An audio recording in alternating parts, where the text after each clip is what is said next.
مولا علی شیر خدا نے اپنی زندگی ساری 9 سال کی عمر تھی جب کلمہ پڑھا تھا، 9 سال حضور نے سب گھر والوں کی دعوت پکائی، اور جب سب لوگ آ گئے سارے خاندان والے، تو فرمایا میں اللہ کا نبی ہوں، کون کون میری مدد کرے گا؟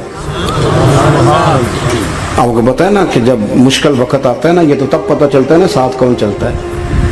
امیر آدمی ہو نا جس کے پاس 10 کروڑ روپیہ ہو اور وہ اپنے مکان کا تیسرا لینٹر ڈالنے لگے نا، تیسرا، تو سارے بڑے بڑے لوگ آ کے پوچھتے ہیں چودھری صاحب کوئی ضرورت ہوئی تو بتانا، پیسے پوچھے۔ تو غریب آدمی کی چھت گر جائے تو اسے کوئی بھی نہیں پوچھتا، بلکہ جن سے تعلق ہوتا ہے وہ بھی موبائل بند کر لیتے ہیں، وہ کہتے ہیں اب اس نے واپس کیسے کر دیں۔ حضرت مولا علی اس زمانے میں جب سام سونگ گیا سب کو، حضور نے فرمایا کون کون میرے ساتھ چلے گا؟ روٹی بھی کھا لی، گھر بھی آ گئے، صادق اور امین بھی کہہ دیا، جب کہا چلے گا کون کون؟ چپ کر گئے۔ تو حضرت علی کہتے ہیں جب میں نے حضور کے چہرے پر ذرا پریشانی دیکھی نا، یہ چلتے کیوں نہیں، تو آپ فرماتے ہیں کہ ابھی میں کھجور کھا رہا تھا، کرتا لمبا پہنا ہوا تھا، سب سے پیچھے بیٹھا تھا، اور حضرت علی کا قد بھی درمیانہ تھا۔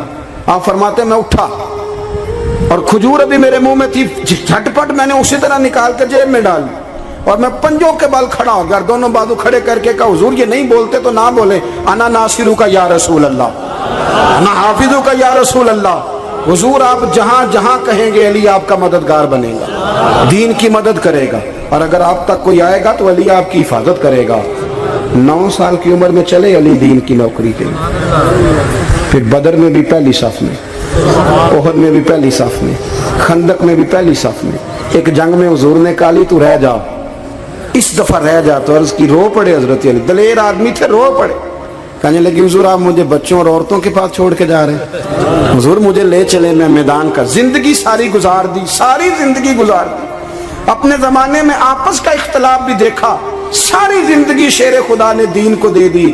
کوفے کی جامع مسجد میں 21 رمضان کو جب حضرت علی کو خنجر لگا نا، تو تاریخ میں جملہ محفوظ ہے، خنجر لگا نا جب، وہ 9 سال کی عمر میں یاری لگائی، 63 سال عمر ہو گئی، جب خنجر لگا تو کہنے لگے فزت برب الکعبہ، مجھے رب کعبہ کی قسم آج کامیاب ہو گیا ہوں، پانی پرن سہیلیاں تے رنگا رنگ کڑے، اسی پریا اس دا جانیے جس دا توڑ چڑھے۔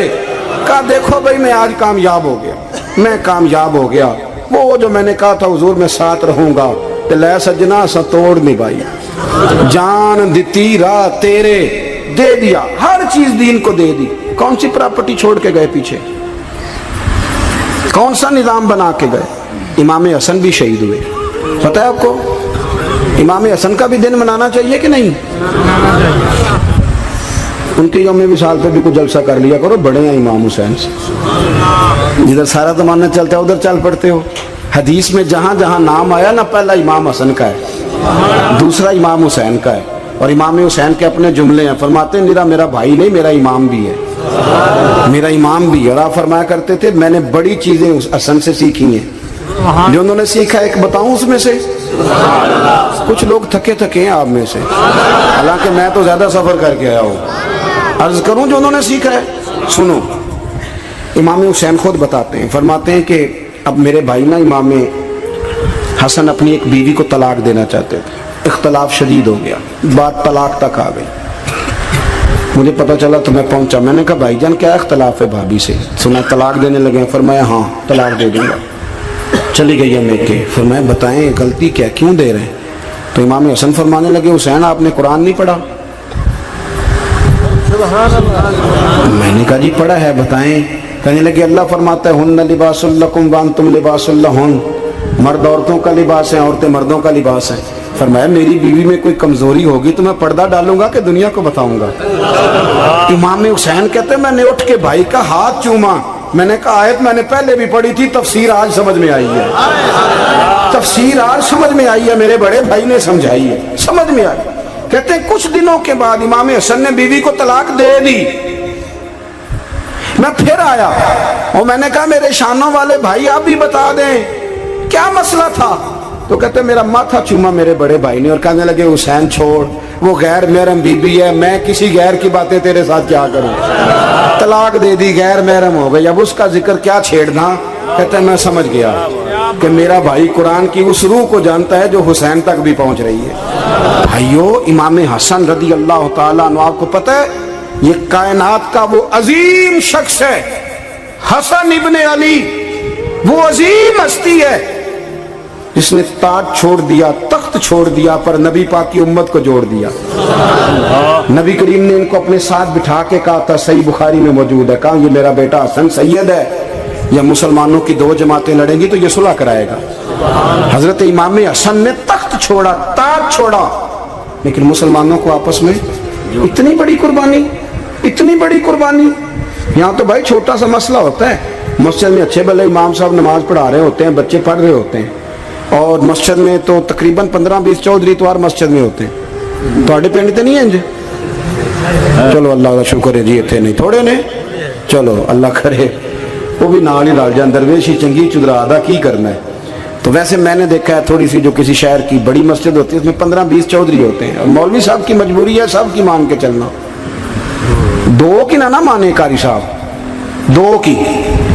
اب وہ یہ نہیں دیکھیں گے کہ دین کا نقصان ہو رہا ہے، مسجد کا مسئلہ ہے، بچوں کا مسئلہ ہے، ان کو تو ذات کا مسئلہ ہے، میری نہیں مانی لیا تھا چھٹی۔ تو خدا کے بندو، ہم 2 منٹ کے لیے چدراہٹ نہیں چھوڑتے، دین کا نقصان کر دیتے ہیں۔ امام حسن نے پوری حکومت چھوڑ دی، پوری حکومت۔ اتنا بڑا سخی کم آپ کو ملے گا جو سخاوت کرے اور نبی کی امت کو بچائے صلی اللہ ہو۔ یہ بات بیان نہیں ہوتی، اکثر نہیں ہوتی، شاید پورے کربلا میں آپ نے نہ سنی ہو، اللہ ماشاءاللہ۔ اس کو سمجھے امام حسن۔ اور پھر مزے کی بات، امام حسن بھی شہید ہوئے، انہیں زہر دیا گیا، اور جب وہ شدید بیمار ہو گئے نا، زہر اثر کر گیا، تو امام حسین آئے، بڑے پریشان ہوئے، رو پڑے، کہنے لگے بھائی مجھے بتاؤ کس نے زہر دیا؟ تو امام حسن کہنے لگے حسین مجھے شک ہے ایک شخص پر، لیکن شک ہے بھائی، اگر صرف شک ہے تو میں کسی بے گناہ کو بدنام کیسے کر دوں، تمہیں کیسے نام بتا دوں؟ یہ نامعلوم پرچے کراتے نہیں ہم روز ہی نامعلوم پرچے، جس پہ دشمنی ہے اس کا نام لکھا دو، ختم ہو گئی بات۔ امام حسن کی تربیت دیکھو، فرمانے لگے جس پر مجھے شک ہے اس کا نام بتا دوں، تو اگر وہ نہیں تو بے گناہ کا ذکر کیسے کر دوں؟ تو امام حسین فرمانے لگے بھائی جان اگر وہی ہوا تو آپ فرمانے لگے اگر وہی ہوا نا تو حسین پھر بھی تو چھوڑ دے، میں نے رب کے سپرد کر دیا، اللہ بہترین انتقام لینے والا ہے۔ اللہ اتنا بڑا حوصلہ سیدہ کے بیٹے کا، شیر کے بیٹے کا، شیروں جیسا کلیجہ، اتنا دل دریا سمندروں ڈونگے، کون دلان دیا جانے۔ او بھائی تھوڑا حوصلہ کر، جتن تے ہر کوئی کھیڈے، تو ہارن کھیڈ فقیرہ، اور جتن دا مل کوڈی پیندی ہارن دا مل ہیرا۔ او کہیں بیک بھی تو ہو نا، کہیں تو درگزر بھی تو کرنا، کہ ہر جگہ چھا کے رہنا ہے، ہر جگہ چھا کے رہنا ہے۔ میرے ایک سنگی ہیں، آپ کو پتہ یہ جو سٹیج پہ بیٹھنے والے لوگ ہوتے ہیں نا، یہاں تو اچھے لوگ بیٹھے ہیں، میری طرح کے جو لوگ، جو سٹیج پہ بیٹھنے کا عادی ہو جاتا ہے وہ نیچے بیچارہ بیٹھ بھی نہیں سکتا، یہ مسئلہ ہو جاتا ہے۔ میں اکثر کہتا ہوں کہ کبھی نیچے بیٹھ کے تو دیکھو کیا فرض ہوتا ہے۔ اگر کسی بندے کی کوئی شان ہے تو وہ جو سب سے پیچھے بیٹھا ہے اس کی شان ویسی کی ویسی ہے، پھر کمی آ جائے گی؟ کچھ بھی نہیں۔ مجھے ذاتی طور پر دیانتداری سے کہتا ہوں، مسجد میں بیٹھا ہوں، جب میرے آنے پہ لوگ نعرے لگاتے ہیں مجھے تکلیف ہوتی ہے۔ میں کہتا ہوں یار نبی پاک کی نعت چل رہی تھی، اس کا ادب زیادہ ہے یا اجمل قادری کا ادب زیادہ ہے؟ چھوڑیں آپ، جو آیا ہے وہ بیٹھ جائے گا، ختم ہو گئی بات۔ اور ویسے بھی جو لوگ جلسوں کے لیے محنت کرتے ہیں نا، بیچارے اشتہار لگاتے ہیں، مسجد کی صفائی کرتے ہیں، جو لنگر پکاتے ہیں، وہ تو اسٹیج پہ آتے نہیں، حالانکہ زیادہ ثواب تو ان کو ملتا ہے، وہ تو پیچھے چھپے ہوتے ہیں۔ میں کئی دفعہ مجھے پتہ چل جائے نا اس کارکن نے زیادہ کام کیا اس جلسے کے لیے، تو میں اس کے کان میں کہتا ہوں میرے لیے بھی دعا کری، اس لیے کہ تو نے محنت کی ہے، تیرا اجر اور ہے۔ ہم تو شان سے آئے بیٹھے اور چھٹی کر گئے۔ بھائی تھوڑا پیچھے بھی دیکھیں، نبی کریم کے پورے خاندان کی قربانیاں، پورے خاندان۔ دوپہر کو کھانا نہ پکاؤ تو ہمارے بچے موبائل توڑ دیتے ہیں، اور شام کو مرضی کا نہ پکاؤ تو واک آؤٹ کر جاتے ہیں، کہتے ہیں لے آؤ پیسے پھر برگر لے آئیے، میری مرضی کا نہیں پکا۔ سیدہ فرماتی ہیں میرے گھر میں مہینہ چولہا نہیں جلا، مہینہ چولہا۔ 3 روزے رکھے سیدہ فاطمہ نے، مولا علی نے، امام حسن نے، امام حسین نے، اور تینوں دن افطار کے وقت فقیر مانگنے آ گیا تو کھانا وہاں دے دیا۔